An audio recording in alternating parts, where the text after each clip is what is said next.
buscadores con pasión, recorremos nuestro suelo, indagamos con fervor, informamos a la gente con criterio sin error.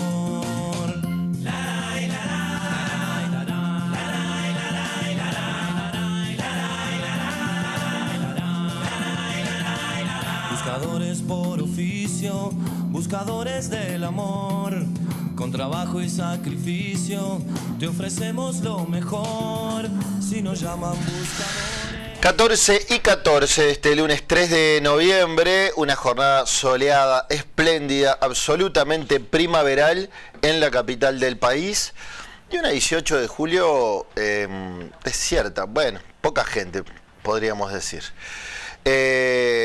Y es un gusto hacer Buscadores una semana más en vivo desde el Prado montevideano para todo el país. Empiezo a saludar a mis compañeros. Hay algunas novedades para conversar entre todos. Por ejemplo, se sabe quién será el miembro interpelante de la ministra Sandra Lasso y será el ex ministro de Defensa Javier García, hoy senador nacionalista, en una decisión por lo menos polémica o arriesgada, podríamos decir, porque el miembro interpelante también va a ser seguramente interpelado por los frentistas. Me parece que hay preguntas de un lado y del otro. Pero bueno, es uno de los tantos temas que hay para conversar estas 2 horas junto a ustedes. Nelson Echegoyen, buenas tardes. Hola, ¿cómo te va, Checho? Bueno, nuevamente el tema de Mónica Ferrero, ¿no? Y esas declaraciones ante la comisión en el Parlamento, demostrando el momento que estamos viviendo, ¿no? Se los imploro, el narco se los está infiltrando, bueno, estuvo a 15 centímetros nada más de que pudieran impactar sobre ella. Entonces, yo creo que se sigue desaprovechando un tiempo muy bueno por parte de todas las fuerzas políticas de seguir haciendo algo o de hacer algo que, me acuerdo que en plena campaña política decían, sí, contra el narcotráfico tenemos que estar todos unidos. Bueno, lo cierto es que no están todos unidos y evidentemente eso hace que siga campeando con total libertad el narcotráfico en nuestro país. Está bien, es uno de los temas que importan sin duda. Susi Pecoy, buenas tardes. ¿Qué tal? Buenas tardes, ¿cómo están todos? Hoy un día muy especial, es el Día Internacional de las Reservas de la Biosfera, que es la capa de la tierra donde se desarrolla la vida. Y quería traer un tema porque los vecinos de Montevideo capaz que no se han enterado y algunos del resto del país, pero en Maldonado, particularmente en las costas de Piriápolis, desde hace unos 20 días hay un animal salvaje que nació en costas de Piriápolis, la primera vez que sucede en tierras uruguayas, un elefante marino que está con su mamá y que toda la comunidad se ha dedicado durante todos estos 20 días a cuidarlos y a protegerles el entorno para que puedan llevar adelante parte de su proceso vital de manera lo más natural posible. Así que quería hoy celebrar, ahí estamos viendo a Francisco y su mamá, que están en las playas de Piriápolis, celebrar a toda la comunidad de Piriápolis, pero también a las autoridades, Ministerio de Ambiente, Intendencia de Piriápolis, Prefectura, a la gente de SOS Rescate Marino, que desde hace 20 días llevan adelante la tarea de cuidar a la madre y al ejemplar nacido en costas uruguayas para que puedan desarrollar de manera natural su proceso y puedan llevar adelante esa primera etapa de amamantamiento de la madre. Realmente es un espectáculo precioso de ver y es muy lindo de ver también cómo se ha involucrado toda la comunidad en el cuidado de estos especímenes, en los que hay reducción de ruidos, no se tira pirotecnia, está todo el mundo cuidando que se dé de la mejor manera posible este proceso entre la madre y su cachorro. Así que celebrar a la comunidad y mandar un gran abrazo a la comunidad de Piriápolis. Bien, hay otro tema. Se encontraron restos de una mujer que estaba desaparecida desde 2014, es decir, hace 11 años en el Arboretum Lucich. Sí. Podemos ampliar en un rato, pero me hiciste acordar hablar de Maldonado, porque pasó ahí en ese departamento, en el Arboretum Lucich, en la entrada a Punta del Este, y como una mujer, se encontraron restos óseos y pertenecían a esta señora, capaz que en un rato... ¿Ya está identificada? Creo que sí, en un rato podemos ampliar. Bien, buenísimo. Fabián Cardoso, ¿cómo anda? ¿Cómo va? Bueno, varias cosas para arrancar la semana a nivel nacional. Hubo Consejo de Ministros, ¿no? Hubo Consejo de Ministros, que no es un formato habitual del gobierno del presidente Orsi, sí lo era en gestiones anteriores. ¿De acuerdo? Incluso Vázquez había instalado los consejos de ministros abiertos que se hacían en localidades del interior. Una vez se hizo en Montevideo. En este caso, reunir a todo el gabinete por el tema presupuesto y por el tema Cardama, que sigue siendo en noticia, esta noticia que daba Checho de este duelo de gestiones que van a tener. Por un lado el ex ministro, por el lado del otro lado la ministra. Interpelaciones cruzadas. Exacto, eso se va a concretar próximamente en el Senado y bueno, va a ser tema, por supuesto, de análisis en los próximos días. Y después vamos seguramente, si tenemos encuentro con Tomás más adelante en el día de hoy o mañana tal vez, hablar un poco de lo que está pasando en la región. Sigue siendo, ahora vuelve a aparecer la posibilidad de que Argentina dolarice su economía. Ajá. Esta mañana se estuvo hablando de eso, ayer hubo reunión de gabinete argentino, que de hecho tiene nuevo jefe de gabinete, Manuel Adorni, el vocero de Milei, ahora es el jefe de gabinete, o sea, es como una especie de primer ministro, o secretario de la presidencia, la uruguaya, el mano derecha del presidente es ahora quien era el vocero, un vocero polémico, de esos que le gusta pelear con los periodistas, y aparece la posibilidad de que Argentina dolarice. Muy mordaz, ¿no? Muy... Sí, bueno, era su estilo habitualmente, sí. Él viene de... Ya en Twitter lo era. Era columnista de programas de radio sobre economía, esa era su función. Sí, igual $1. Más al estilo de los voceros presidenciales americanos, ¿no? Que es muy interesante la figura del vocero. Que tienen una figura un poco más conflictiva o de ir al choque o más política y no tan técnica. Es muy interesante la figura del vocero que se estudia en comunicación política y de Uruguay tuvo un intento fallido en la gestión anterior y bueno, luego nunca más apareció esa posibilidad. La pregunta es, si Argentina pensara en dolarizar la economía, promesa de campaña de Milei que nunca concretó, como tampoco que iba a implotar el Banco Central y tampoco lo implotó, pero ¿qué pasa en Uruguay? ¿Es bueno o es malo? Qué preguntita, ¿no? No creo que... No sé. Vos decís... ¿Cómo nos afecta? ¿Y cómo nos va a afectar la decisión de ellos? En el comercio, en la balanza de comercio, en la llegada de los...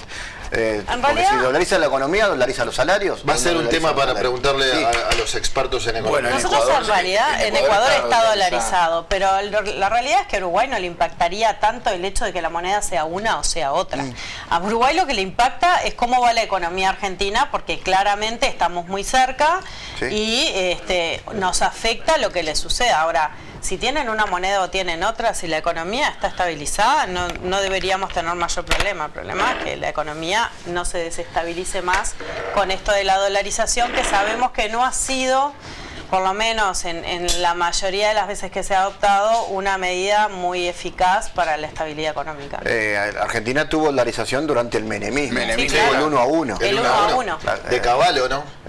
Un peso, un dólar. Ahora no puede ser 1 a 1. ¿Qué dijo Ahora Menem en tienen ese que ir momento? a otro ¿Qué dijo equilibrio. Menem en ese momento? ¿Qué dijo? Por Pero favor. le voy a dar una noticia que está sensacional. Vos tenés un dólar, tenés un peso. Un peso, tenés un dólar.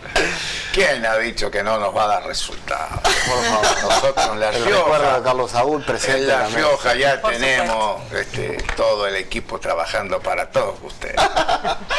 Vamos a las vías de comunicación. Ustedes saben que en Facebook somos Buscadores TV, en X también somos Buscadores TV, nuestro canal de YouTube es Buscadores TV y nuestro Instagram es buscadores.tv. Y tenemos un WhatsApp por el cual ustedes se pueden comunicar con nosotros. Es el WhatsApp de Anillaco allá, donde me reúno siempre con los gobernadores. 092 11 60 00 092 11 60 00 y además tenés la chance del 2010 tradicional teléfono de buscadores en el cual colocas tu SMS con la palabra busca siempre delante del comentario. Muy bien, vamos a ver cómo está a propósito del peso argentino, el uruguayo, el dólar. Vamos a ver cómo está la cotización de la moneda. Actualizamos la cotización de las principales monedas con Cambio Misiones. En la esquina más importante de la Ciudad Vieja, 25 de mayo Misiones. Allá está nuestro amigo Tato y te hace el mejor cambio. Consulta al 2917-2917. Gimo tiene de todo, pero ahora que es temporada de mosquitos, ya sabés, esperalos con Gimo. y todo solucionado. Gimo es calidad comprobada. Bueno, y además está Gimo Box, que no solamente es insecticida, penetril, lubricante. Bueno, este Gimo Box limpia todo, limpia vidrios, limpia el baño, mamparas, griferías, cerámicos, todo queda brillante y con cero esfuerzo. Aplicar la espuma en aerosol y remover con un paño húmedo. Gimo es calidad comprobada. En estos momentos tenemos en Montevideo 22 grados de temperatura, 74% el índice de la humedad y 15 kilómetros la visibilidad. La mañana va a tener 12 de mínima, aumento de la nubosidad, pero va a ser una jornada agradable a la de hoy, aunque va a ser más fresca, ¿no? Hoy vamos a tener una máxima de 26, mañana la máxima será de 23 grados. Llegó la primavera y eso quiere decir una cosa: es temporada de vermú, es temporada de Don Osvaldo, un vermú elaborado con ingredientes naturales, con un sabor único que ya se volvió costumbre en la mesa de los uruguayos. Don Osvaldo es el vermú de todos, auténtico y popular, con un precio al alcance de cualquiera. Don Osvaldo, bianco o roso, vos elegís, disfrutá la primavera con Don Osvaldo, el vermú popular. Droguería Paysandú para este comienzo de primavera te invita a que le des vida a tu jardín. Cuida tu hogar y mantén todo impecable con la promo del mes. 15% de descuento en productos para el hogar y jardín. Droguería Paysandú. Automotriz y en la industria que empuja este país, todo eso es droguería. El amor, con trabajo y sacrificio, te ofrecemos. Muy bien, problemas resueltos entonces, estamos de nuevo junto a ustedes y vamos a presentar la encuesta que armó producción para hoy lunes y dice así: chan chan, Sassi. charan chan. Dice Sassi. One second. Ya viene, les prometo que ya viene la encuesta. Está lindo el Que mar. tiene que ver con las vacaciones, ahora de verano. Y la planificación de las mismas. Ahí la tenemos. Arrancó noviembre y ya algunos están planificando el verano. Vos ya sabés qué vas a hacer, ya lo tengo resuelto. Ni idea aún, más o menos sí, y para mí es imposible. Yo ahí voto a la tercera, más o menos sí. O sea, unos cuantos días ya están resueltos, otros supongo. Bien, bien. ¿Ustedes? Yo lo tengo ya. ¿Sí? Sí, ¿Se sí. puede saber? Punta fría conmigo. Punta fría, ¿es Rocha? No, Maldonado. Maldonado. ¿Fabi? Una mezcla de 3 y 4. Porque ya sé que para mí es imposible. El 4 entonces. El verano es de trabajo porque Claro. es zafra para quienes estamos Claro. en el lado del carnaval. Vos trabajás con el porque carnaval. tiene carnaval. En realidad yo tengo algunos días. Bueno, de la pero primera- ojo, eso es más febrero. ¿Enero? No, se pero trabaja enero ya todo el comienza con verano. los El programas. carnaval más largo del mundo empieza en la semana que viene. Exacto, Ah, eso le iba tan a así. decir, ya estamos La arrancando. semana que viene son las pruebas de admisión. Mirá vos. Tengo algo así como la primera semana de enero y algo así, porque tampoco es 100% Igual es cotizada algo. esa primera semana de enero. Ah, sí. Sí, y a partir de ahí Es la más cara de contratar también. Exacto, y a partir de ahí empieza la zafra que termina ya por mediados de marzo. Bien. La del carnaval más largo y más lindo del mundo. ¿Bambi? No, todavía no, la verdad que no. ¿La 4? ¿Es imposible? No. No, imposible, Claro que no. una cuestión de planificación, no sé. Está bien. Sos la 2. Lo pienso como para más adelante, me Está parece bien, que... sos la que- 2. Ni idea aún. Bien. Sí, ahora no. Bien, ¿con qué vamos? Tenemos a la invitada, ya la podemos presentar, pero no está en el panel. ¿Tenés algún mensaje, Bambi? Tengo mensaje, sí. Cada vez que sale algo de Cardama es peor todo. Esto lo dice el 053, que nos manda mensaje a través del 092 11 60 00. Dice, ya lo tengo resuelto, dice este mensaje en cuanto a las vacaciones, 606 Costa Azul en Rocha. Otro, buenas tardes, no soy economista, pero la dolarización de la Argentina se veía venir previo a las elecciones con la asistencia de Estados Unidos de 20.000 millones de dólares y la compra de pesos argentinos, complementado por la política monetaria de Milei de no emisión de pesos argentinos. La dolarización de Argentina nos va a beneficiar, los argentinos van a tener un mejor poder de compra de bienes y servicios en el exterior. Lo escribe el 047. Que Estados Unidos, que está en este momento prácticamente administrando la economía argentina, no haya dicho todo ok, estimado Milei, hay que dolarizar. Atento. Después dice, igualmente fue una promesa de campaña de ley, lo sabemos ahora. La dolarización no asegura estabilidad y no nos asegura que nos vaya a ir mejor a nosotros tampoco. Eso es relativo. ahora la dolarización simplemente es, porque estás más en los temas económicos, que la moneda pasa a ser el dólar. Nuestra economía es una economía de dolarización, todo lo que es en dólares, todo es bimonetaria. La nuestra desde una aspiradora hasta es bimonetaria. Nuestra economía es bimonetaria, no está dolarizada. El azúcar pero no tenemos ingresos. Pero no tenemos ingresos en dólares y no se le paga a la gente en dólares. Hay una diferencia entre la dolarización neta, ¿no? Claro, el tema es que, por ejemplo, podría pasar que la circulación de efectivo durante la temporada turística pase a tener mayor presencia del dólar. Exacto. Por más que está prácticamente dolarizada también, porque el hotel, el alquiler del auto y algunos insumos en algunos, por ejemplo, establecimientos en Punta del Este se cobran en dólares. Lógico. Sí, pero sería más radical y en eso, ¿no? muchos locales que no se cobra en dólares, se aceptan dólares como forma de pago. Casi le diría que en todos los balnearios del país y los lugares turísticos. Eso con los argentinos. Y con los brasileños, lo que ha pasado es que hoy se utiliza PIX, que es una forma de no utilizar efectivo. Que Uruguay tuvo que actualizar eso, ¿no? El primer mensaje era sobre el caso Cardama. Y pensaba algo que dije hace instantes. ¿No les parece demasiado arriesgada la decisión llamativa también de que Javier García sea el miembro interpelante de Sandra Lasso por el caso Cardama? ¿Susi? Yo creo que no. Bueno, yo creo que ¿quién puede conocer más en profundidad el caso que Javier García? Está bien, Javier García y Armando Castaño. Pero también va a ser cuestionado por bueno, pero vamos está perfecto, pero vamos a dejar dos cosas en claro. En primer lugar, la interpelación es a la ministra, no a Javier García. Y ahí hay una cuestión técnica de orden, que es la interpelación a la ministra. Más allá de las preguntas que puedan quedar o se puedan contestar o se contestarán después en conferencia de prensa o no sé. Ahora, que quien tiene conocimiento en profundidad del caso Javier García, lo único que sabemos que está bien que sea es lo que él. Pasa siempre. Cuando se ha interpelado Javier García, le dirá el oficialismo. Javier García no va a ser interpelado porque es un senador.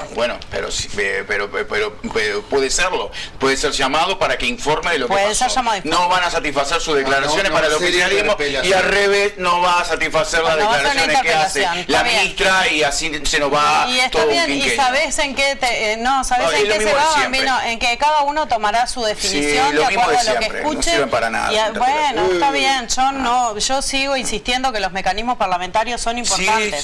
Son importantes y quiero que se sigan dando, porque en la medida que sean los mecanismos parlamentarios es que tenemos un parlamento funcionando. El día que no lo tengamos funcionando, nos preocuparía a todos. Para mí el riesgo es que el tema se convierta en un griterío, en un circo y que no salga nada poderoso, nada potente de ahí. Y lo peor de todo es que ahí quien no gana es la población y quien no gana es el sistema político, porque el sistema político sigue desacreditándose frente a la población si se convierte en eso. Vamos a pero eso no significa que no quiera que suceda una interpelación. Yo tampoco quiero que suceda en los mejores términos. Y así debería ser. Vamos a preguntarle qué piensa la invitada de hoy, que además es legisladora oficialista. Estoy hablando de la diputada Inés Cortés del Frente Amplio. Inés, buenas tardes, ¿todo bien? Buenas tardes, un gusto estar acá con ustedes. ¿Qué opinión tenés ahora que ya sabemos que será Javier García el miembro interpelante? Y bueno, yo creo que la oposición tiene todo el derecho de realizar las interpelaciones o los mecanismos que crea necesarios dentro del Parlamento o fuera de él, pero en este caso sí es bastante polémico porque justamente muchos de los cuestionamientos que se hacen desde la torre ejecutiva, desde el Poder Ejecutivo, obviamente es a la gestión de Javier García y es un poco podría considerarse una operación un poco distractora del centro de la cuestión, que ahora esto se trasladó a la justicia y va a haber una investigación que va a llevar un tiempo, pero creo que ahí es donde se va a terminar de saldar y de cristalizar si efectivamente hay fraude al Estado o no lo hay, y bueno, y cómo seguir tomando las decisiones que correspondan, los pasos que correspondan para poder resarcir toda esta cuestión que creemos que por varios elementos que hay sobre la mesa, bueno, por lo menos es un proceso viciado y que carece de garantías, justamente. Cuando decís que es viciado, ¿te referís a la contratación de Cardama o específicamente a la garantía? Bueno, en este en caso principio de todo Eurocommerce. comienza por la garantía de Eurocommerce, justamente, porque parecería una empresa de papel. De hecho, cuando va el embajador en Inglaterra no encuentra el lugar físico, que ahí es como que se termina de Va hasta el lugar físico y no de había confirmar nada. la sospecha exactamente. Pero además ahora empieza a hablar el dueño de Cardama y realmente cada vez que habla estamos un poco más preocupados, porque todo lo que dice nos da señales de que por lo menos fue un proceso no del todo transparente, o como uno desearía que fuera una licitación pública, y que también habla de cierto desconocimiento por parte de Cardama para elaborar este tipo de buques. Justamente nunca elaboraron buques de esta magnitud, es la primera vez que lo hacen, entonces también el precio nunca que construyeron patrullas oceánicas. Exacto. Lo más cercano que hicieron fueron buques mucho más chicos, y realmente la cotización fue mucho más baja que el resto de los ofertantes, y eso ya de por sí prendía alarmas, y de hecho hubo varios actores de la Armada que dijeron que les parecía raro esta oferta a ese precio, y ahora al escucharlo hablar realmente por lo menos nos da preocupación, porque llegó a decir que a él le costaba 40 cada una, calculó 1 millón de ganancia, 1 millón por alguna cuestión imprevista, y ahí es que le determinó el precio de cada buque, con falto de seriedad o de profesionalismo, por lo menos a la hora de afrontar una cuestión tan grande y de un interés nacional para nosotros, ¿no? Porque tal vez para él es un simple buque, para nosotros es una cuestión de defensa nacional. ¿Para ti hizo bien el gobierno, el Poder Ejecutivo, en tomar esta decisión? Yo creo que sí, más a la luz de todas estas cuestiones que están saliendo. Realmente no creo que estén las condiciones como para seguir pagándole y seguir la obra adelante. Ahora, por los plazos establecidos por el contrato inicial, ya tendría que estar uno de los buques prontos, y está muy lejos de estarlo. Entonces, es decir, no solo el tema de la garantía, que es lo primero que prende las alarmas y que realmente decimos que por lo menos se puede estar ante un eventual fraude al Estado, sino también el proceso ahora de fabricación de estos buques, que está totalmente atrasado, no se están cumpliendo con los plazos, y realmente nos deja aún más alarmados. Tema de presupuesto.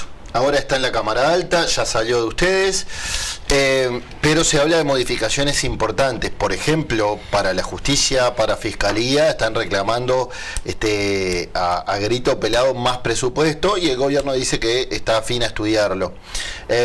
¿Cómo lo viste tú, tal cual, las modificaciones que se hicieron en diputados y fueron a la Cámara Alta? Bueno, yo creo que salió un mejor presupuesto de lo que ingresó. Hicimos todos los esfuerzos para poder hacer reasignaciones en el sentido de las demandas que fueron como más fuertes en la discusión parlamentaria, que obviamente fue la educación terciaria, la Universidad de la República, la UTEC, también Ciencia y Tecnología, que creo que sí que había una pata floja ahí, el Instituto Clemente Estable, que se le reasignaron 20 millones, los parques científicos y tecnológicos de Pando y de Rivera, que se les asigna 12 millones a cada uno. Hay una apuesta por la educación, las becas. A la universidad se le termina reasignando 230 millones, a la UTEC otros 80 millones, para reforzar lo que son las becas de grado, en línea también con la política de becas que va a haber también en educación media, que es de las más grandes de la historia. Entonces hay una apuesta muy fuerte ahí, también la educación en el interior. Ya que hablas de educación, Robert Silva dijo que hubo un recorte en la educación de 500 millones de dólares. Bueno, nosotros no lo analizamos de esa manera, no cuentan justamente las becas como parte de la inversión en educación, que para nosotros esa es una diferencia como de entender también para nosotros, invertir en becas es invertir en educación en este caso, más estamos hablando de becas para estudiantes de secundaria, pero algunos y también algunos sindicatos no lo cuentan, y bueno, es legítimo que lo hagan así, pero nosotros sí lo contabilizamos dentro del presupuesto de ANEP, porque de hecho está asignado en el presupuesto de ANEP, en el inciso, entonces bueno, no me atrevería a decir que hay un recorte según nuestra perspectiva. Habría que preguntarle bien. ¿Hay direccionamiento entonces de recursos? O sea, más para becas y se le quita de repente a otros rubros. Exacto, sí.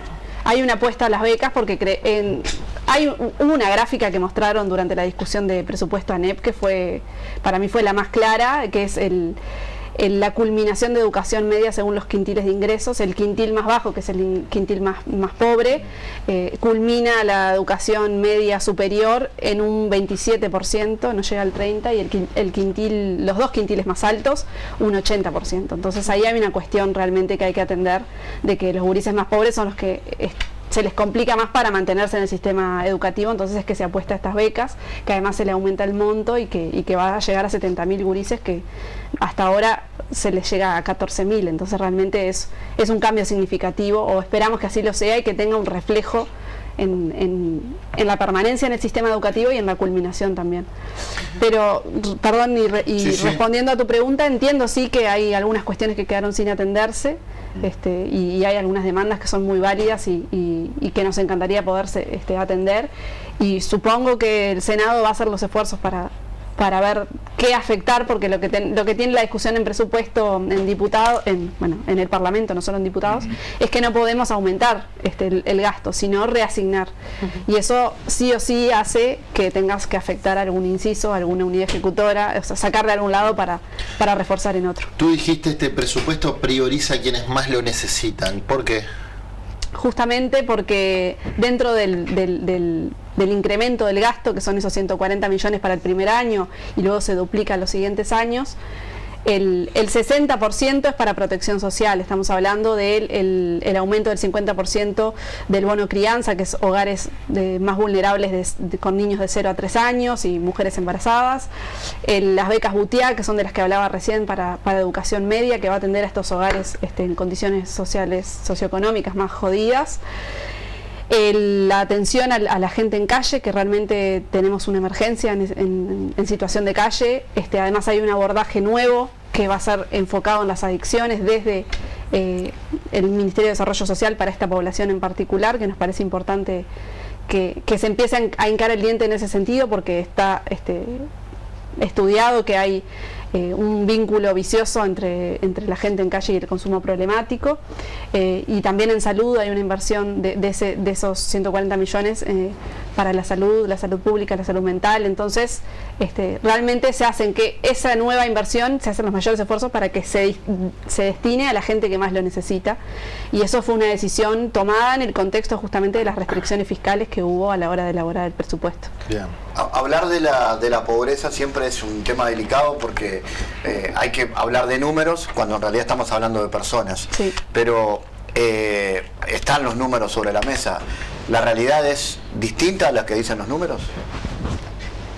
No me atrevería a decir que la realidad es distinta a la que dicen los números. Obviamente es más compleja que lo que, como bien decís, porque nosotros vemos números fríos y cuando te metes en la historia personal que hay detrás de cada número, es que empiezan las complejidades y las historias de abandono de todo tipo, ¿no? Y de sufrimiento de estas personas que, basta con escuchar algunas historias de los gurises que están en hogares 24 horas de INAU, o muchos de los que terminan en las cárceles. Son historias de un abandono y de una peripecias de vida, no sé si llamarlo mala suerte, pero que terminan realmente rompiendo vidas, rompiendo personas por falta de oportunidades, a veces no solo del nacimiento, sino de historias y de generacionales. Exacto. Claro. Ahora, antes de ir a Susi, porque quiero seguir en el tema, a propósito de lo que dice Fabián, tú dijiste la situación de la pobreza es más grave de lo que daban los números. Entonces,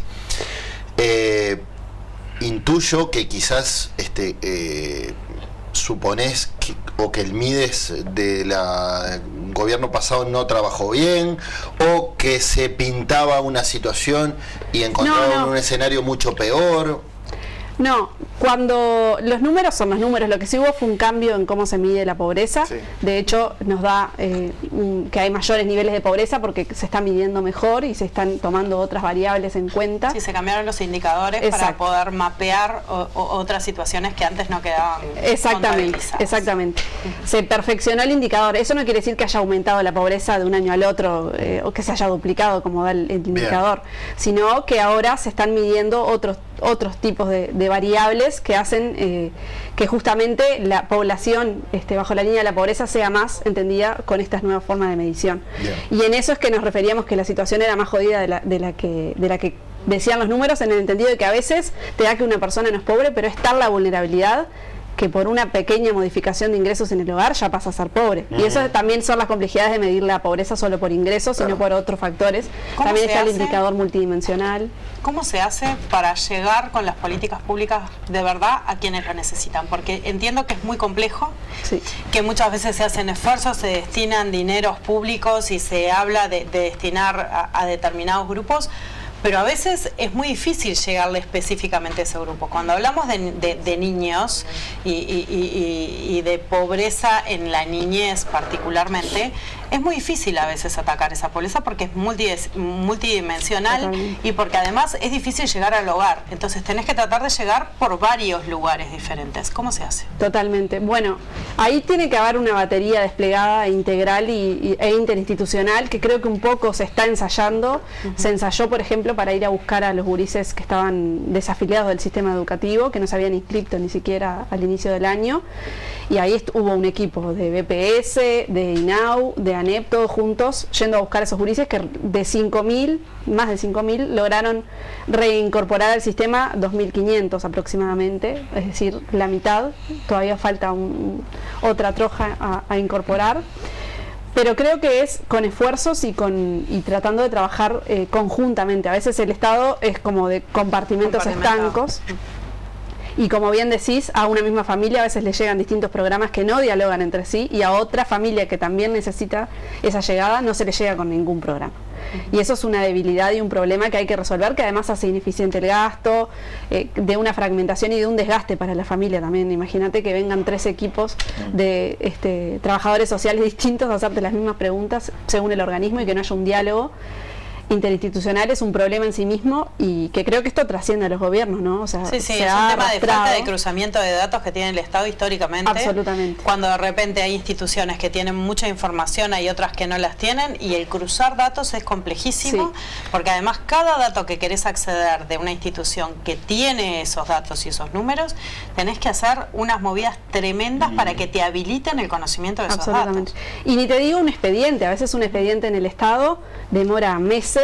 Y esa demora es que pasa de una oficina a la otra con un comentario de un funcionario que dice pase realmente. Son hojas y hojas de expedientes de los expedientes que van entre más de un ministerio también son terribles, porque además no solo la comunicación, sino después el traslado físico del expediente, más allá de que se use expediente electrónico en el Estado. Todavía están los papeles. Todavía está el archivo papel y es bastante complicado. Es que creo que hay que humanizar la función pública. Y creo que muchos servidores del Estado, trabajadores del Estado, tienen un compromiso enorme y hacen que las cosas funcionen, pero no puede recaer solo en esas personas y en que estén esas personas y cuando faltan se nota aparte, sino que tiene que haber un trabajo en entender que la tarea tiene implicancias concretas en la vida de la gente y que hay que hacerlo lo más rápido posible. Y que a veces en lugares estratégicos necesitas más gente. Exacto. Inés, esa es otra complejidad que tenemos. ¿Se justifican los impuestos nuevos? Y ya ni siquiera me detengo en que Orsi había dicho previo al balotaje en un debate televisado que no habría impuestos nuevos, y los hubo. Pero bueno, el oficialismo dice se precisan, estoy hablando de Temu, estoy hablando del impuesto mínimo global. ¿Por qué? Sí, bueno. Se recordarán la discusión durante la rendición de cuentas sobre la postergación de gastos y los cobros anticipados de algunos ingresos del Estado, que hizo que de alguna manera el déficit fiscal en 2024 cerrara como se pretendía que cerrara, y atrasó y arrastró un montón de estos gastos para el 2025, que hizo que, por ejemplo, hoy el déficit fiscal del 2025 esté cerca del 4,1%, sin embargo las proyecciones que daba tanto el gobierno como las consultoras privadas para este año era del 2,8%, entonces estamos hablando de un 1,3% más de lo proyectado, y eso dificulta, es 1.200 millones de dólares menos que tenés en caja, que es lo que hizo que aumentáramos el tope de deuda en la rendición de cuentas, y que ahora, para atender a una convergencia fiscal, que es lo que aspira este gobierno, que es al final del quinquenio, lograr reducir considerablemente el déficit fiscal, para hacerlo hay que, de alguna manera, tenés que hacerlo, o achicás el gasto o aumentás los ingresos del Estado. Tomamos la decisión política de que en este contexto no era achicando el gasto, y también tomamos la decisión política de que tampoco era incrementando los ingresos del Estado, los recursos del Estado a través de impuestos al trabajo, porque creemos que ya no se puede tensar más esa piola.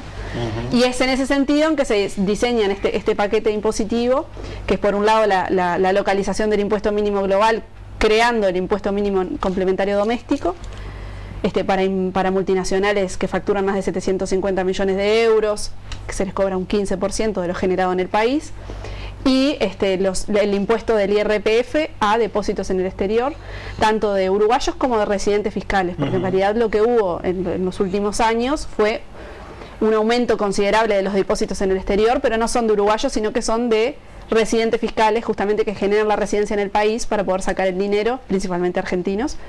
Y en realidad lo que se les va a cobrar es IRPF como cualquier, como se paga en el país, como pagan los uruguayos, que también se ajusten a este régimen, estos depósitos en el exterior. Y como bien decías, el impuesto TEMU, que es el IVA para los bienes que se adquieren a través de estas plataformas. Uno de los temas que evidentemente también está en el centro de la disputa entre el oficialismo y la oposición es el tema de danza. ¿Qué opinión tenés al respecto vos? Bien, bueno, es un tema complicado. Yo creo que hay diferentes lecturas y opiniones personales, que en este caso tal vez me la reservo, pero el Frente Amplio como fuerza política ha definido esperar el informe de la JUTEP para tomar una decisión. ¿Por qué te reservas tu opinión personal?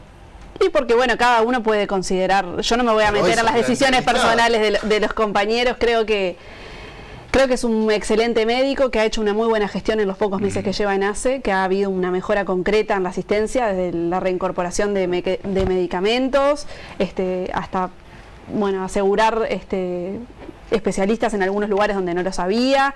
Nos mostró en la comparecencia en presupuesto la situación de algunas policlínicas del interior, que es realmente calamitosa, desde que se llueven hasta humedades grandes en lugares donde se atienden bebés. Entonces realmente la problemática de ACE es mucho más profunda que su presidente, y por eso creo que en algún punto termina siendo como un distractor de lo que realmente nos tiene que convocar.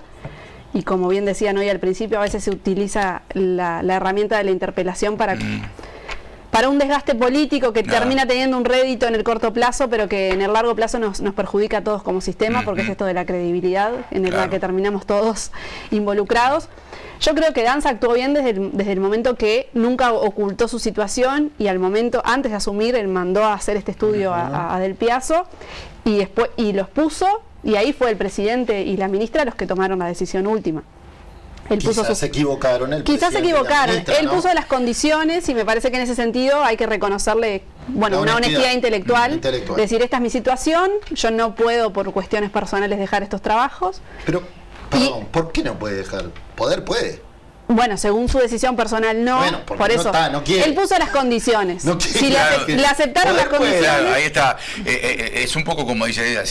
Mira, a mí me eligen, pero vos le avisás, yo tengo esto, y aún así te aceptan. No, claro. No es culpa de él. No es del chancho, es de quien le rasca el lomo, está claro. Probablemente ahora lo va a decidir la FUTEP. Sí, exactamente. Lo cual también es raro. Tampoco es que decida.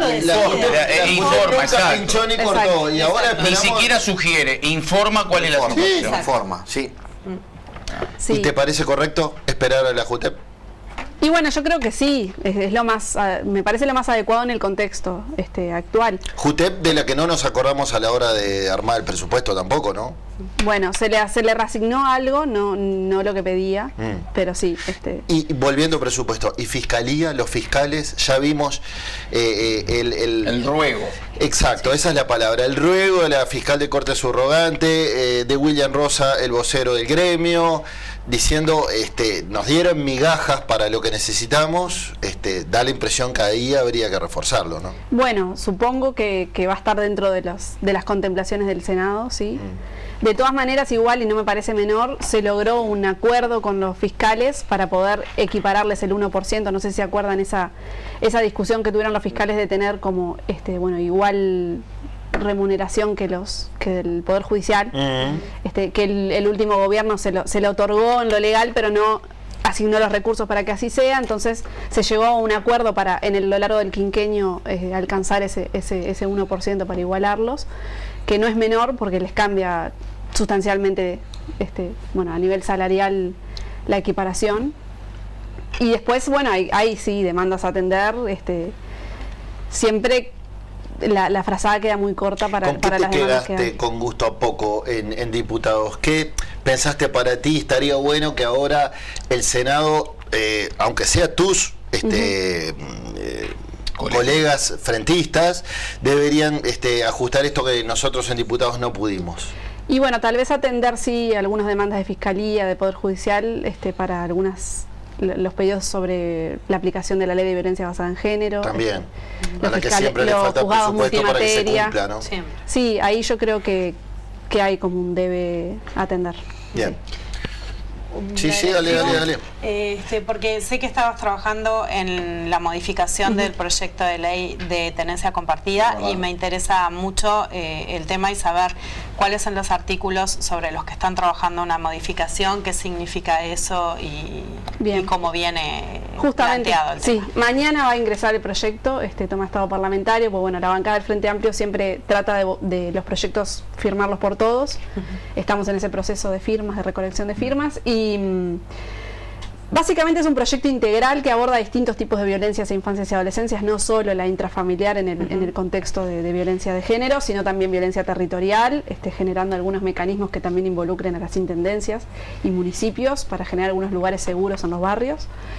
Y también la violencia digital, incorporándola a la ley 19.580, porque en ese momento no era un tema que esté tan presente como sí lo está ahora, con el tema de las redes sociales y las plataformas digitales en infancias, algunos videos y contenidos que terminan siendo perjudiciales para los gurises y las gurisas.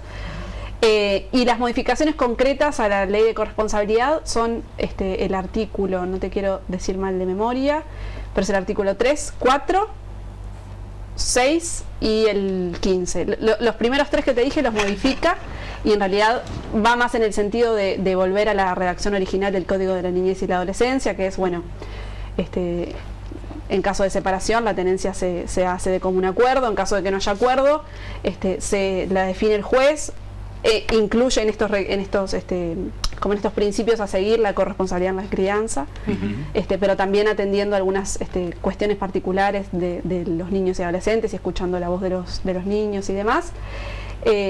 Pero lo que sí se modifica ahí es que en caso de que haya situaciones de violencia intrafamiliar que estén en el proceso de investigación, no se permitan las visitas con el agresor. Eso es lo concreto que se modifica. Y que no haya una revinculación forzada en caso de que haya agresiones hacia los niños o adolescentes. Sí, puede ser elegida, no forzada. Claro, no forzada. Sí, obviamente si hay, si se entiende que no hay riesgo y que hay interés de las partes del niño en particular o niña de vincularse, sí, obviamente. No, que no sea forzada justamente en el contexto de que se entienda que haya algún riesgo. Exacto. ¿Tendría los votos? Bueno, tenemos los del Frente están, uno seguro, que entiendo que no voy a dar el nombre porque creo que corresponde de cada persona hacerlo, pero sí informalmente me han dicho que sí, nos faltaría o algún otro voto, pero ojalá que sea acompañada en el entendido de que es una ley integral y que me parece que el fin está de protección es necesario y está bueno, sería deseable que sea acompañada por más partidos y en ese sentido estamos abiertos a hacer modificaciones y y así como con el presupuesto que terminó votándose con 84 votos de 99, ojalá podamos también tener amplios apoyos en estos temas, porque creo que son temas que deberían ser de consenso. El Código de la Niñez y la Adolescencia, cuando se aprobó, fue de largas discusiones y tenía el consenso de los actores políticos, de los académicos y de los sociales también. Y eso fue la crítica que hicimos a la ley de corresponsabilidad en el periodo pasado, de que no se puede perforar un código que llevó tanto tiempo con mayorías circunstanciales. Y ahora creemos lo mismo. Lo deseable sería que esto sea un tema de consenso y que de verdad se aborde con la seriedad que tiene que abordarse, porque estamos hablando de derechos de infancia. Otra consulta, ¿puedo? Sí. Con respecto a este tema, con respecto al tema de la violencia vicaria y demás, ¿qué hacemos con los agresores? Porque yo lo que siento es que el gran debe de toda esta historia es que el agresor nunca es atendido. Totalmente. Y el agresor que no es atendido reincide, porque claramente hay un problema de fondo que es mucho más profundo. Entonces, hoy tiene la tobillera y no se puede acercar a su expareja, pero eso no lo inhabilita a acercarse a otra mujer y agredirla nuevamente o acercarse a los niños que puedan estar escolarizados y demás. ¿Qué hacemos con los agresores? Porque mientras que el sistema no se ocupe de empezar a reeducar a esos agresores y a ver cuáles son los problemas que hay de fondo para poder ayudarlo a vivir socialmente de una mejor manera, vamos a seguir teniendo el problema y cada vez se nos va a agravar más. ¿Hay pensado alguna especie de camino o de hilo conductor de trabajo con los agresores y con las nuevas masculinidades que se presentan cotidianamente? Sí, es una excelente pregunta y de hecho que creo que ahí está el nudo, si pensamos en esto en un mediano y largo plazo. Yo no tengo la respuesta personalmente, creo que hay que abordarlo este tema y que hay que invertir también en este trabajo, porque además es una discusión también de los movimientos feministas con los scratches, por ejemplo, que personalmente soy bastante crítica con eso, porque bueno, escrachás, excluís o lo sacás del entorno y después ¿qué? Porque esa persona sigue estando ahí, sigue teniendo derecho a vincularse y me parece que está bueno abordarlo por esto mismo que vos decís, de que el ciclo no se repite y no se repite y no se repita. Creo que hay que abordarlo. Hay algunas herramientas, sobre todo a través de la Intendencia de Montevideo, de talleres que además han funcionado. Eso, hay evidencia de que funcionan cuando se abordan con compromiso y de hecho en algunos casos judicializados esta parte de la resolución es que vayan y asistan a estos talleres y a estos psicólogos sociales y demás para abordar estas problemáticas, pero no se da abasto a la demanda y eso es un tema. ¿Y con las denuncias falsas qué hacemos? Bueno, no hay datos sobre denuncias falsas.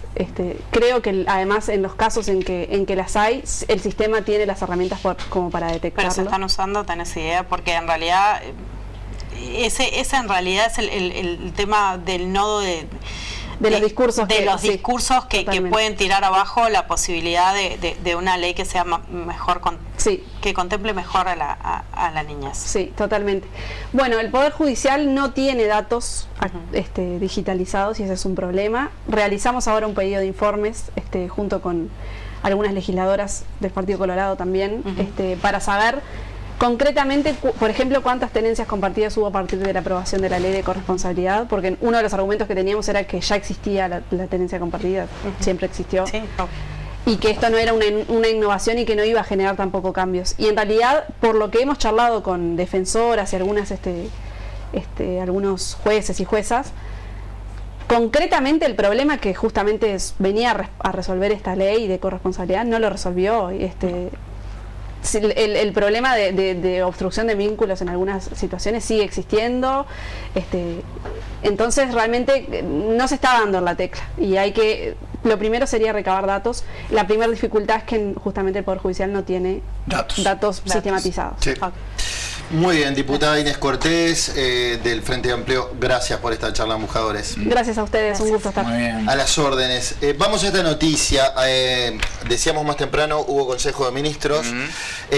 Tras el mismo, el vocero fue el secretario de Presidencia, Alejandro Sánchez, y remarcó que es necesario contar con patrullas oceánicas, independientemente de si será con Cardama o con cualquier otra empresa. Esto dijo el Pacha Sánchez. Bien, acá hay tres cosas que hay que establecer.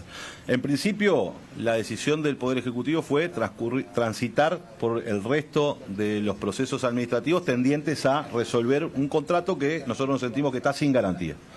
Al estar sin garantía, evidentemente tenemos que denunciar la situación que se debió a este posible estafa o engaño al Estado uruguayo o mala fe por parte del contratista. Efectivamente, Cardama se ha intentado comunicar con el Poder Ejecutivo intentando generar alguna instancia de diálogo. Lo que nosotros hemos planteado es primero notificar, en este caso al contratista, sobre la decisión del Poder Ejecutivo de avanzar en la vía administrativa para denunciar el contrato y naturalmente el Poder Ejecutivo está dispuesto a, en ese proceso administrativo, si es que se necesitan abrir espacios de mediación, hacerlo, porque es lo que corresponde a la hora de tomar una decisión jurídica de esta naturaleza.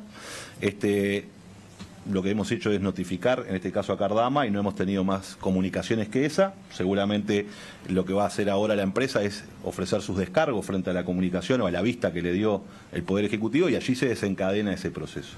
Con respecto a las patrulleras oceánicas, por supuesto que es un objetivo, creo que reconocido por todo el sistema político y por el conjunto del Uruguay, que el Uruguay necesita tener este tipo de patrulleras y por tanto la tarea a la que está encomendado el Poder Ejecutivo naturalmente es a resolver los aspectos que tienen que ver con el contrato, pero también a garantizar la posibilidad de que el Uruguay cuente con patrulleras oceánicas. Eso lo necesitamos. Evidentemente allí hay un conjunto de dudas porque hoy tenemos un contrato sin garantías. Veremos si este procedimiento será con el mismo astillero o con otro, o en conjunto o en un consorcio. Eso será un tema que se podrá analizar en el futuro. Lo cierto es que el objetivo del Poder Ejecutivo es tener patrulleras oceánicas y en ese sentido desencadenaremos todos los procesos tendientes a poder garantizar esa situación. Además, el Estado uruguayo ya lleva invertido $30 millones y por tanto esto es importante para nosotros ver qué es lo que se ha hecho hasta el momento y ver cómo puede seguir la construcción de las patrulleras oceánicas y en qué hipótesis se puede dar. Somos bucas uruguayos, nuestro orgullo es... Muy bien, ahí estaba el secretario de Presidencia dando, bueno, explicando algunas cuestiones tras el Consejo de Ministros. ¿Tenemos mensajes de los televidentes, Bambi? Hay mensajes de la gente, atención, atención. Me falta el timbre hoy. Dice 311, para Frente Amplio entonces la Constitución es letra muerta. Este camino a dónde nos lleva si no obedecen ni a nuestra Carta Magna. Esas leyes son las que generan más violencia por las mentiras de las madres y la defensión de los hombres. Dice el 311. Busca, dice, hola a todos. Leí que el notario español que está su firma en la garantía presentó denuncia por ser falsa, ya que dice que él no firmó. Otra perla más. Saludos. Eso está Soy en la Mabel, portada del 117. Observador a esta hora y es una novedad. Sí, notario español dice que esa firma no coincide con su firma. Una Se perla agrega más. un elemento más para La verdad que todo sería- este enredo tremendo que hay. Tremendo. Perdón. 691, insisto, Pecoy sabe de todo y la diputada es una joven muy bien capacitada. Dice el 691. Bueno. Después, hay alguien que no le gusta la nota porque dice, qué interpelantes que están. ¿Cuánta diferencia cuando va uno de la oposición? Saludos. Pero no interpelamos. Yo creo que preguntamos con corrección sobre todos los temas. Cuando hay un parlamentario... Hay está que bueno, aprovecharlo. Claro. Es fácil, Bambi, cada uno ve lo que quiere ver. No es novedad tampoco. Dice, hace unos días habló un periodista español especialista en astilleros y aclaró que el astillero Cardama estaba muy reconocido y que no es necesario que tenga experiencia en construcción de buques específicos, ya que los astilleros subcontratan las especializaciones. Todos hacen lo mismo. La construcción de los buques, según dijo, tienen el avance esperado. Que no acepte si quiere ser honesto, dice el 392. Bueno, el jefe del Estado Mayor, que no votó a Cardama, de hecho la puso última, había sido muy claro, dijo es fundamental que tenga experiencia. Recordemos que la mitad de los almirantes no votaron a Cardama.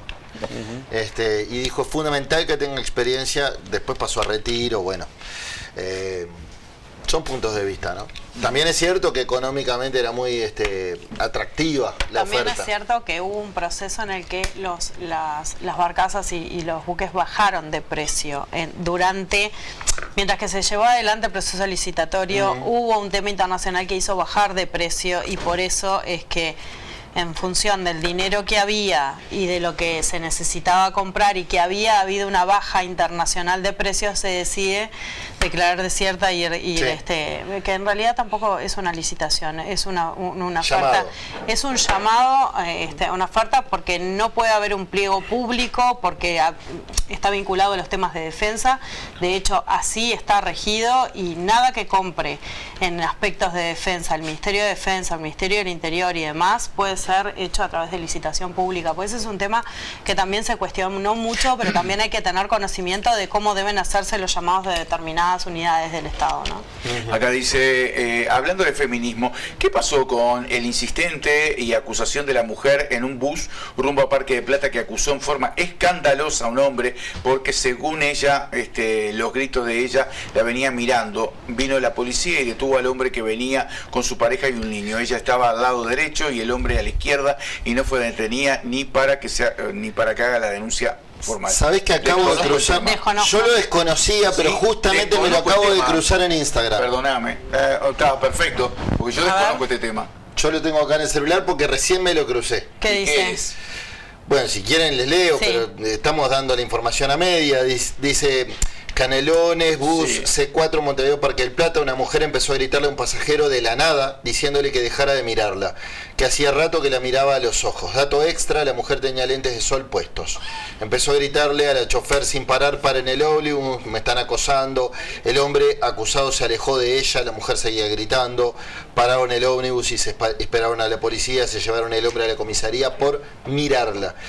El título de esta cuenta de Instagram, que se llama Gente del Medio _uy, dice: feminacia alterada en su derecho, se fue de mambo, en tono de pregunta. Bueno, ya desde el punto de vista que están tildando de feminacia una mujer que se siente acosada, ya hasta ahí llego, porque igual es extraño, pero no conocemos a la persona como para acusarla de esa forma. Es extraño que haya terminado en la comisaría y bueno, y hay que ver. Sí, puede haber todo el una mala panorama, acción ¿no? del personal. Obviamente. Sí, parece un caso muy puntual y muy como para detenernos y analizarlo al fondo, cuando algunos de ustedes, y yo me incluyo, nos estamos desayunando aquí. 519, lo que llama la atención es la diferencia de precios en las barcas. Da para pensar. No, Esto, justamente es eso. 519. Hubo una bajada de precios a nivel internacional durante el proceso de compra, y por eso es la diferencia grande. Bueno, nos vamos a estos consejos, mira, de los amigos de PPA, de Macromercado. Endulzamos la tarde con Juana la Loca. Portones PPA Uruguay, marca registrada, 30 años juntos. Comprá con ventaja. ppa.com.uy. El teléfono del automatismo es 0800-8000. En estos 35 años nos pasó de todo. Nos conocimos y juntos dimos nuestros primeros pasos. ¿Te acordás? Cuéntele a la gente. ¿Por qué quiera Macro? Porque Macromercado es negocio. Macromercado. Lo mejor está por pasar. Lo desenvuelvo con delicadeza. Más que un alfajor, es una obra maestra. Elijo el momento para disfrutar lo mejor. Juana la Loca es mi alfajor. Juana la Loca, elegí tu momento. Bien, y yo quiero decirles que vivir sin lentes es posible. ¿Cómo? Ya no tenés que viajar al exterior para operarte. Te esperamos en Círculo Láser, consulta informativa sin costo por miopía, hipermetropía y astigmatismo, sin bisturí, 100% láser. No aceptes imitaciones, descuentos especiales para socios del Círculo Católico e instituciones con convenio. Además, 24 y 36 cuotas sin recargo con tarjetas BBVA. Llama al 2411-2000 o date una vuelta por Minasí Soriano. Y lo tenemos a él, el superhéroe de la información internacional, ahí con los lentes puestos. Ya se los va a sacar y se va a ir a operar a Círculo Láser. Tomás Friedman, buenas tardes. Buenas tardes, Checho, ¿qué tal? ¿Cómo están ustedes? Buena semana para todos. Bueno, empezamos el mes de noviembre, mes de elecciones, entre otras cosas. Fíjense ustedes, mañana hay elecciones en Nueva York. Y en Nueva York se puede dar el caso de que Nueva York podría tener un alcalde musulmán, Zoran Madnani, el favorito para ganar las elecciones de mañana. Este joven de 34 años, nacido en Uganda, irrumpió en las primarias demócratas de junio y desde ahí no ha parado en crecer en las encuestas. Es un izquierdista, es un legislador local, desconocido hace unos meses. Ha irrumpido con tanta fuerza en la escena política de Nueva York que está cerca de convertirse en el primer alcalde musulmán de la ciudad más poblada de Estados Unidos. En Nueva York viven 9 millones de personas. Fíjense ustedes además, y se imaginarán que Donald Trump con esto no está nada, pero nada contento, ¿no? Porque tener un alcalde musulmán en una ciudad como Nueva York a él no le hace ninguna gracia y a los neoyorquinos tampoco, a muchos de ellos. Una encuesta divulgada hoy dice, si gana el musulmán, 700.000 neoyorquinos se van de Nueva York a vivir a otros estados de los Estados Unidos. Así que veremos, pero esto del crecimiento de los musulmanes en el mundo no es solo en Estados Unidos, también en Europa. Londres tiene un alcalde musulmán, Sadiq Khan, desde 2016 fue 3 veces reelegido. 13 ciudades inglesas tienen alcaldes musulmanes, también en Francia y Alemania, donde además hay legisladores integrantes de los parlamentos musulmanes. En Europa hay hoy 30 millones de musulmanes, se multiplican, se reproducen mucho más que los restantes habitantes de Europa. En el año 2050 van a ser 100 millones de musulmanes los que viven allá en Europa. Quiere decir que este es un fenómeno a tener en cuenta hoy, una nueva realidad mundial. Las otras elecciones de este mes de noviembre son en Chile. El 16 de noviembre se celebran elecciones en Chile con resultado muy incierto entre una candidata, Janet Jara, de 51 años, que reúne a toda la izquierda, pero que por primera vez desde hace décadas es del Partido Comunista. Si gana por primera vez en la historia, Chile tendrá una presidenta comunista. El otro candidato con posibilidades es José Antonio Kast, de 59 años, candidato de la derecha extrema. Las encuestas son muy parejas, seguramente habrá segunda vuelta. ¿Cuándo? El 14 de diciembre. Son las primeras elecciones presidenciales en Chile que se hacen con voto obligatorio y la inscripción es automática, o sea, los chilenos no tuvieron que ir a la Corte Electoral a inscribirse, sino que automáticamente por tener cédula y ser mayores de edad fueron inscritos en el padrón electoral. Así que los chilenos van a tener que optar entre dos opciones muy nítidas y distintas y los electores tendrán que ver cuáles son los atributos de las personas y quiénes son los apoyos que tienen detrás. Hoy Chile, ustedes saben, lo gobierna Gabriel Boric, un hombre de izquierda del Frente Amplio chileno, que está terminando su mandato con un 30% de aprobación y un 70% de desaprobación. Y por otra parte, el sábado próximo, el 8 de noviembre, asume el nuevo presidente de Bolivia, el centrista Rodrigo Paz Pereira, poniendo fin a casi 2 décadas de gobiernos del movimiento al socialismo MÁS. Con un discurso moderado y pragmático, el hijo del expresidente Jaime Paz Zamora logró conectar con una ciudadanía desencantada por la crisis económica y sedienta de cambio. En Bolivia se ponen fin a 20 años de la hegemonía de la fuerza que lideró Evo Morales desde el año 2006 y que solo tuvo una breve interrupción 2019-2020. El desencanto con Evo Morales se explica en parte por la inflación, 40%, escasez de combustibles, escasez de divisas, que ha paralizado prácticamente la economía de Bolivia. A la transmisión de mando el sábado del Mercosur van solo 2 presidentes, Javier Milei de Argentina y el presidente de Paraguay. No va el presidente uruguayo y tampoco va el presidente de Brasil, Lula da Silva. Y bueno, les termino contando que hoy es el Día Internacional del Sándwich. No sé si ustedes sabían, ahí está, miren, uno de los alimentos deliciosos, fáciles de preparar y que es muy popular en todo el mundo. ¿A quién no le gusta un buen olímpico, un sándwich de atún, de choclo, jamón y queso, bondiola, caliente con mozzarella, pan negro, pan blanco, pan de pasa madre, en fin? Día Internacional del Sándwich, así que si alguien quiere festejarlo, hoy se puede preparar un rico, pero un rico sándwich. Sí, hay un día para todo y un saludo a todos los sándwiches que nos están mirando a todos.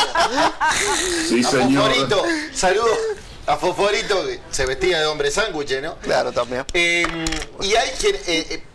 a mí me ha tocado escribir notas para el exterior sobre el chivito. Uy, Sí. qué rico. Y en el Sándwich exterior, caliente. eso, no, pero lo que quería decir que la forma de definir al chivito, si entras a internet, es como un sándwich. Exacto. Que dicen es un Y es sándwich así. que tiene lomito, esto, es un esto, sándwich esto. caliente. Pero uno no piensa, vos decís sándwich y no pensás en el chivito, pero el chivito ¿Pero qué cuando es sándwich? al pan se ve desde afuera como si fuera un tipo de sándwich. Es Fíjate, curioso. Checho, Sí. que los dos sándwiches más populares de Uruguay son el chivito y el choripán. Sí, señor. Y son Exacto. sándwiches también. Claro. Podemos Exacto. discutirlo, se puede discutir.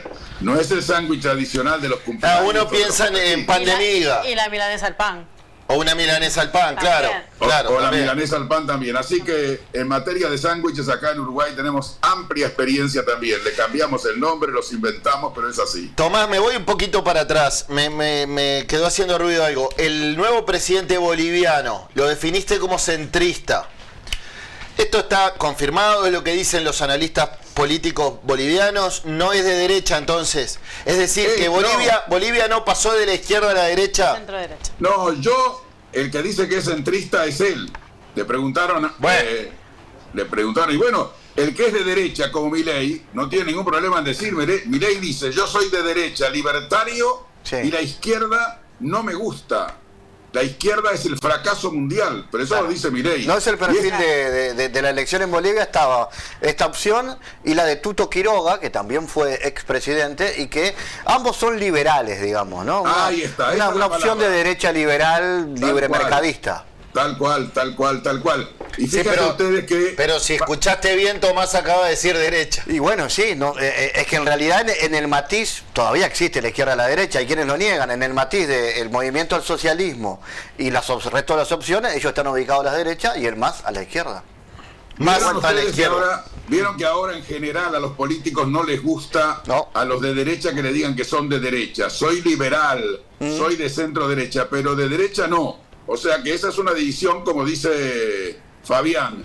Unos son de derecha, otros son de izquierda. Hay más extrema derecha, más extrema izquierda, centro derecha.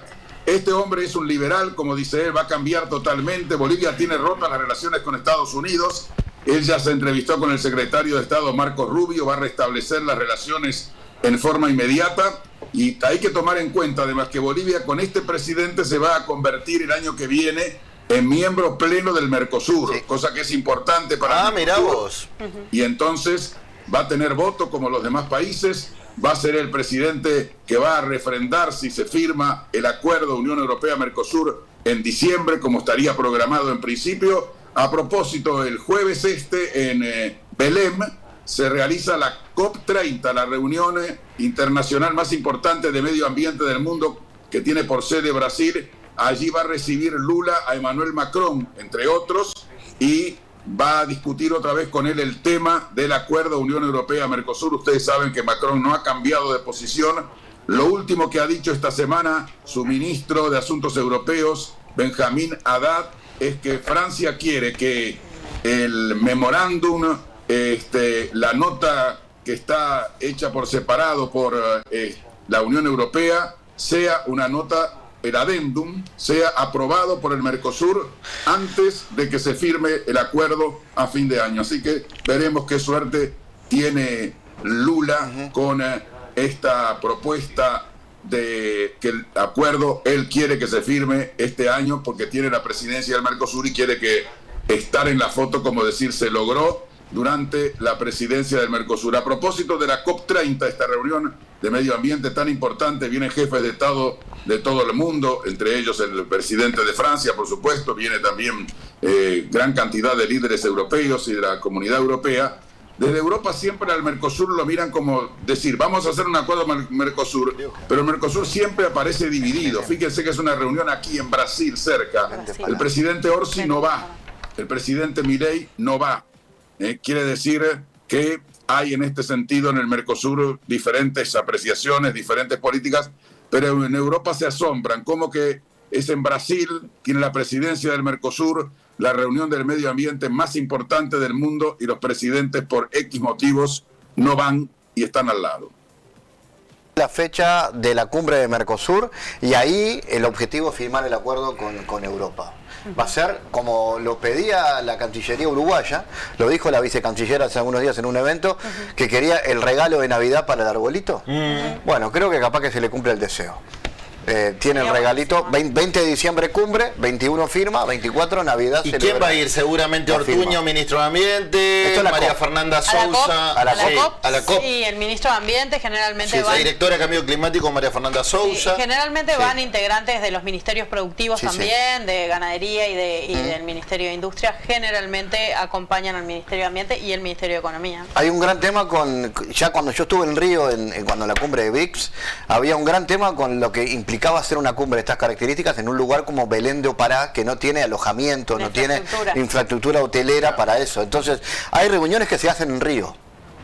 Todo un tema ahora con el tema de lo que ha pasado en Río, pero hay reuniones que estaban previstas hacerlas en Río y reuniones que se hacen en Belén de Opará. ¿Por qué? Porque toda la gente que tiene que ir a una cumbre de estas características no entra en esa localidad. Claro.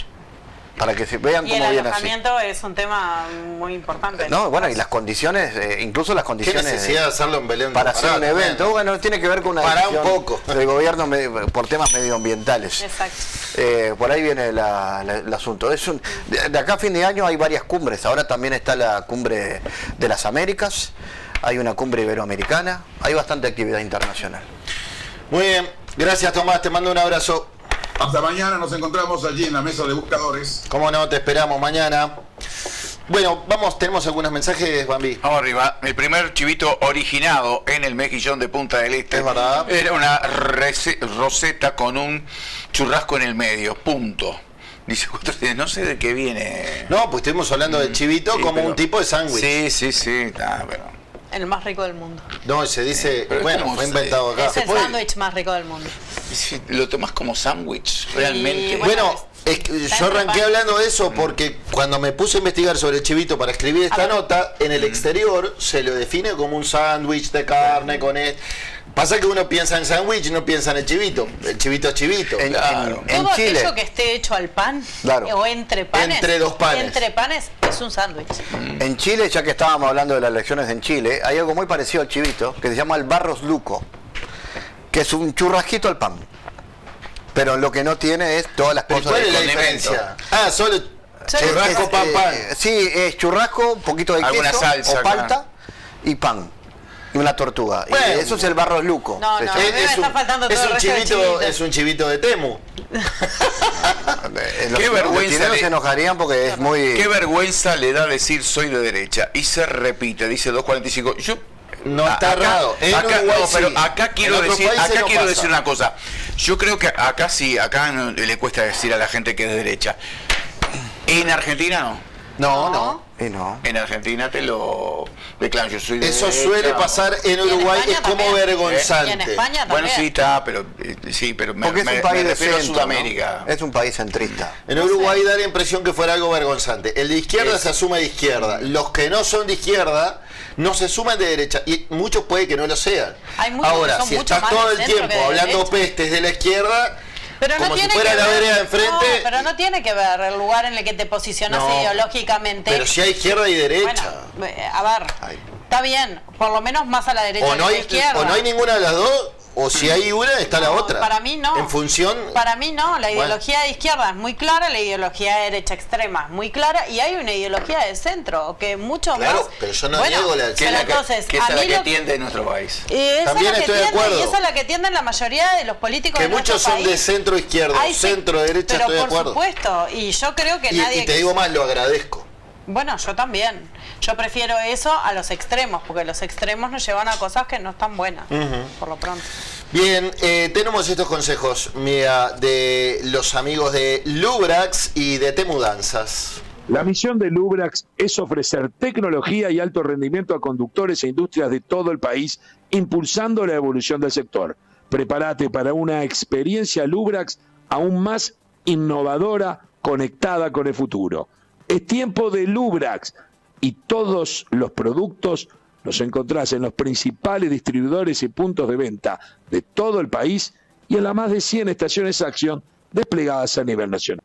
La marca más elegida por los uruguayos para mudarse, todos los servicios en un solo lugar. TT Mudanzas, mudanzas, elevaciones, servicios para el hogar, armado, desarmado de muebles, desinstalación e instalación de artefactos y aires acondicionados. TT, todos los servicios en un solo lugar, embalaje profesional, insumos para mudanzas en nuestra tienda. Metete en tt.com.uy o seguinos en Instagram, tt-mudanzas. TT Mudanza, Beto te soluciona todo. Muy bien, ¿tenemos mensaje, Bambi? Tengo, sí señor. Dice, por ejemplo, el 047 busca, soy de derecha y de Nacional a mucha honra. Esto dice el 047. Yo no sé, yo cuando me refiero a... No digo al ciudadano común, que el ciudadano común se puede definir de derecha o de izquierda, sí, como quiera. Perfectamente. Me refiero a determinados actores de la vida política o alguien al que le preguntan su filiación política. Sobre todo cuando a veces se nota que sos de derecha. Lo que más, digamos, no sé si diría molesta, pero lo que más llama la atención es cuando en sus políticas públicas, las políticas promocionan su pensamiento, su discurso, se nota que son de derecha y te dicen que no, que ellos no son de derecha. Llama un poco la atención. Pero también es cierto, muchos son de centro, izquierda, centro, derecha. Es cierto. Un ex ministro de Defensa interpela a la ministra de Defensa actual. ¿Acaso esto no es un conflicto de intereses, por no decir otra cosa? No. Era obvio que los datos dan que hay más pobreza si la administración o el gobierno anterior maquillaban los números. 107. No, lo que sí... A ver, el Frente Amplio, si quiere, puede hacerlo notar, hacer cuestión de eso y comenzar un ringui-ranga de... Va a ser un debate. No, pero ustedes sí, pero ustedes... Va a ser un debate muy interesante porque yo creo que además todo aquello que de un lado está muy atado en un discurso, del otro van a tener las herramientas como para decirle no, pero no es así y viceversa, ¿no? Entonces me parece que visto desde afuera... Va a ser muy interesante de verlo. Yo creo que sí. A nosotros que además nos interesa la política como seres políticos y como periodistas, me parece que va a estar bueno. Va a estar interesante. Yo no quiero un griterío, o sea, no quiero. No, yo no quiero que bajen al barro. Pero sí que haya un debate interesante, sí, claro que sí. El debate con información y con ideas siempre está bueno. Ahora, el barro no le gusta a nadie, me parece que no le hace bien a nadie tampoco. Bueno, les cuento algunos temas, ya voy, Bambi. Dale. Que se conversaron hoy en el Consejo de Ministros. Los temas principales. Primero, presupuesto nacional, cuyo proyecto de ley está en debate en Cámara de Senadores, como charlamos con Inés Cortés, la diputada. El caso Cardama, luego de que el gobierno promoviera la rescisión del contrato con el astillero español, acusándolo de fraude. Dicho sea de paso, ¿hay una fecha prevista para la interpelación? No está todavía coordinada. Bien. ¿Y para el caso Danza tampoco? No lo sé, pero sí sé que está confirmada esa interpelación. Sí. Y de ahí el miembro interpelante es Gerardo Sotelo, diputado del Partido Independiente. Sí. La reunión, decía, comenzó a las 10 de la mañana, estoy leyendo una nota del País, sirvió también para hablar de los avances en las mesas de negociación colectiva por salarios, hay un tema de la cartera de Juan Castillo, y también se habló de la próxima temporada turística. Claro, estamos en noviembre, la temporada para el gobierno está a la vuelta de la esquina. Que el gobierno mejore en términos de ingresos respecto al anterior. Luego habló Pacha Sánchez, como veíamos, dijo que hay convicción en el Consejo de Ministros sobre el camino judicial iniciado por el gobierno por una presunta estafa o engaño al Estado en la constitución de garantías para el contrato de patrullas oceánicas. El Poder Ejecutivo ratifica la línea de acción. Y acá lo que veo es, después de una amague de bueno, capaz que nos sentamos a negociar con Cardama, veo un gobierno que vuelve a su posición de la conferencia, decir no, vamos por el juicio. Te pido si tenés algo más, Fabi. Pero todos escuchamos a Sánchez decir hace unos días, bueno, que quizás se podían sentar a negociar y rever algún tema. Ahora da la impresión que no, volvemos a hacerle juicio a Cardama. Se ratificó la vía judicial, lo dijo hoy Sánchez, ratificó la vía judicial, que es el camino tomado. Yo puedo entender que eso no significa que no se dialogue, pero que el camino es definitivamente llevarlo hacia la denuncia, que la denuncia se concretó. De hecho, la concretaron Sánchez y Díaz hace unos días. Se va a presentar la denuncia en Fiscalía. Bueno, se presentó la denuncia en Fiscalía, se aguarda por la investigación de la Fiscal, que puede llevar un tiempo largo, ¿no? Sí, por supuesto. Ya sabemos que Fiscalía no todo es para allá. Y el gobierno pretende agotar todas las vías administrativas posibles con la contraparte del contrato. Esto es lo raro de entender, ¿no? Afirmó de todos modos Sánchez y lo veía. No, bueno, pero o agotás toda la vía posible o vas de punta con los tapones. El tema ¿Cuál de las está dos? todo bien, pero lo que pasa es que vos tenés determinadas normas que te rigen en el momento de llevar adelante un contrato o de desestimar un contrato. Y las vías administrativas las tenés que seguir. No te las podés saltear, no, por más allá porque de el contrato sigue vigente. Porque el contrato está vigente y porque el contrato no cae por este tema. Entonces, como no cae por este tema, si no seguís los pasos administrativos, te ves muy embretado a nivel internacional incluso. Entonces, administrativamente tiene que seguir los pasos administrativos que todo contrato internacional involucra. No les queda otra. Lo otro, como ya veíamos a Sánchez hace unos minutos, dijo que con este astillero o con otro, es necesario adquirir los buques OPV, que son estas patrullas oceánicas, pero no descarta que sea con Cardama. No lo está descartando. Está diciendo con este o con otro. Y porque en las vías administrativas también se verá cuál es el procedimiento o cómo se viabilizan los procedimientos. Acá hay una realidad, hay una posibilidad grande que vengan algunos abogados y le digan: no señor, usted no puede desestimar este contrato porque no tiene causa para hacerlo. Entonces, si sucede eso, y tendrá que seguir la construcción. Por otro lado, hablando de los retrasos y demás de la construcción, también es cierto que la erogación de dinero se va dando por etapas a medida que va avanzando la construcción. Tampoco es que se dio más dinero del que la construcción preveía. Decía, no están a un 60%, perfecto, no están a un 60%, pero tampoco se pagó un 60% de las barcas. Hay un 30% recién resignado de dinero para la construcción, y son construcciones que se van dando por etapas y es dinero que se va transfiriendo por etapas también. Entonces, es mucho más, para mí es mucho más complejo de lo que todos podemos ver este tema, porque hay mucho detalle de derecho administrativo que seguramente yo no conozco porque no soy abogada y no soy, y mucho menos trabajo en el ámbito administrativo como abogada, que nosotros nos estamos perdiendo, e incluso además de derecho internacional. Entonces, hay detalles en esto. Esto no va a llevar 2 días, esto va a ser bastante más largo de lo que pensamos.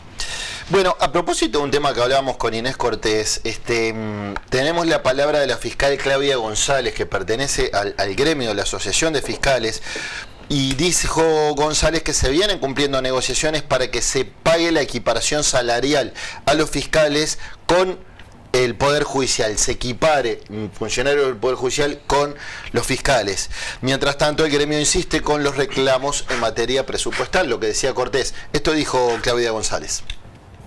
Lo que estamos en conversaciones con el Poder Legislativo es el tema de la deuda que tiene el Estado por el 4%, que el presupuesto anterior se le pagó al Poder Judicial, y nosotros estamos equiparados y a nosotros no se nos pagó. No fuimos tenidos en cuenta en realidad, no es que no se nos pagó, porque el derecho está, pero no están los fondos. En eso sí se está dialogando. Después de 19 solicitudes que hizo la Fiscalía de Corte, 5 fueron las que fueron tenidas en cuenta. Entonces, yo la verdad que no sé qué tanto esfuerzo económico sea eso para el Estado. Quizás sí sea un gran esfuerzo económico, la verdad que no me consta, pero de 19 solicitudes, 5. Entonces uno se pregunta qué tipo de prioridades también se manejan a veces, pero bueno, esto lamentablemente, yo el otro día lo decía en una radio, esto es una torta y hay que repartirla, y bueno, y sin duda que hay otras prioridades que tienen que ser tenidas en cuenta, quizás previo a la Fiscalía, sin duda que sí, pero la seguridad de los ciudadanos y también otro tipo de cuestiones como el narcotráfico, como... Nunca fue tan fácil ponerse al día con la contribución inmobiliaria en Canelones. Convenios sin multas ni recargos y hasta en 60 cuotas según el padrón. Desde agosto, un plan pensado para que todas las personas puedan acceder. Agéndate por el 1828 o ingresa en imcanelones.gov.uy para más información. Esta es tu oportunidad de ponerte al día. Canelones avanza con la gente. En Punta Shopping andamos volando.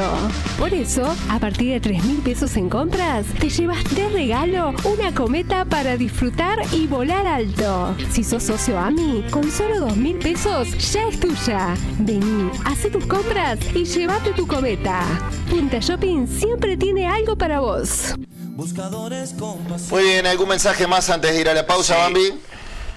Al cierre. Al cierre, por supuesto. Dice, esos perjuicios también se manejan con el concepto de la solidaridad, dice el 392. Sí, lo que hablábamos recién, tal cual. La solidaridad no debería ser ideológica, debería ser todo, pero estamos hablando, sí. Tendrían que salir de Montevideo para sentir, por ejemplo, la supremacía de derecha en el interior del país. Esto lo dice el 949. Dice, es por eso que son mal vistos, porque siempre la culpa la tiene la izquierda, dice el 268. No sé qué bueno, sí. No sabe la chica por qué que traiga de dónde viene el nombre izquierda y derecha y sabrá por qué. Sí, de la Revolución Francesa a la izquierda o derecha del rey. Y los otros. Exacto. Lo tengo claro. Los más realistas y los... Pero bueno, hay corrientes ideológicas. Pecó y defiende lo indefendible. Dice 736. Y lo seguiré defendiendo, por suerte y libertad. La derecha se volvió liberal y la izquierda socialdemócrata. Los extremos son muy marginales. Una estafa por una garantía de 5 palos verdes y las garantías de los 140 de la regasificadora, los 900 de ANCAP, los 80 que pagaremos por el juicio al remate trucho de Pluna, dice el 410. Lo de Cardama está mal. Lo de Cardama está mal y lo de Danza también. No se entiende qué discuten los políticos que piensan que el pueblo es tonto. Muy bien, vamos a ver sobre el final cómo está la encuesta a esta hora. Les preguntábamos, les decíamos que arrancó noviembre y ya algunos están planificando el verano. ¿Vos ya sabés qué vas a hacer? Ya lo tengo resuelto, el 31%. Ni idea, tipo Bambino, 27%. Más o menos sí. Ahí estoy yo, 15%, y para mí es imposible, ahí está Fabián, un 27%, al igual que ni idea. Bien. Bueno, señores, ¿pasaron bien? Sí. Precioso, como Me siempre. alegro. Entonces los invito a que vuelvan mañana a las 14 por 2 pantallas, por BTV y por Canal 5. Salimos desde los estudios de MBD Films. Gracias por todo, los esperamos. Chau, chau. Buscadores de noticias, buscadores de ilusión, buscadores de la vida, buscadores con pasión. Si nos llaman buscadores, lo aceptamos con honor. Somos bucas uruguayos, nuestro orgullo es para vos. Es para vos.